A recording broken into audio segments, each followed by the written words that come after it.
છોટાઉદેપુરના પાલસંડા પ્રાથમિક આરોગ્ય કેન્દ્ર ખાતે ટીબીના નિદાન માટે એક્સ-રે કેમ્પ તથા લાયસન્સ કહી શકાય કે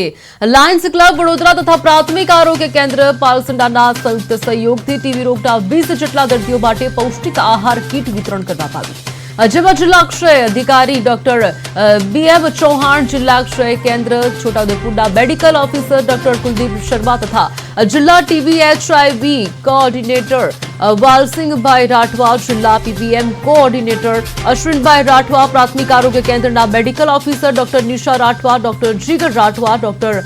ભરત ભંબર તેમજ taluka TB laboratory supervisor Rafiqbhai Soni તથા તાલુકા ટીબી સુપરવાઇઝર વિનોદભાઈ વડકર, આરોગ્ય સુપરવાઇઝર દલસુખભાઈ રાઠવા સહિત આરોગ્ય કર્મચારીઓ, આશા બહેનો અને 200 થી વધુ નિદાન માટેના લાભાર્થીઓ ઉપસ્થિત રહ્યા હતા। તેમજ પાલસંડા ગ્રામ પંચાયત સરપંચ તથા કિકવાડા ગ્રામ પંચાયત સરપંચ, ગ્રામ પંચાયત સભ્યો સહિતના સ્થાનિક આગેવાનો ખાસ ઉપસ્થિત રહ્યા હતા।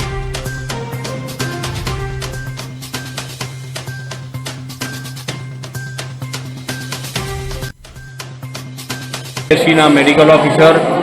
અહીંના તમામ સ્ટાફ તેમજ પાલસંડા ગ્રામ પંચાયતના સરપંચ, કિકાવાડા ગ્રામ પંચાયતના સરપંચ સહિતના ઉપસ્થિત રહી ટીબી રોગ વિશે જે સમુદાયમાંથી ટીબીને નાબૂદ કરવા માટે ટીબી મુક્ત ગ્રામ પંચાયત, ટીબી મુક્ત ગામ, ટીબી મુક્ત તાલુકો, ટીબી મુક્ત જિલ્લો, ટીબી મુક્ત ગુજરાત અને ટીબી મુક્ત ભારત અભિયાન જે માનનીય વડાપ્રધાન શ્રી દ્વારા ચલાવવામાં આવી રહ્યું છે। એસીના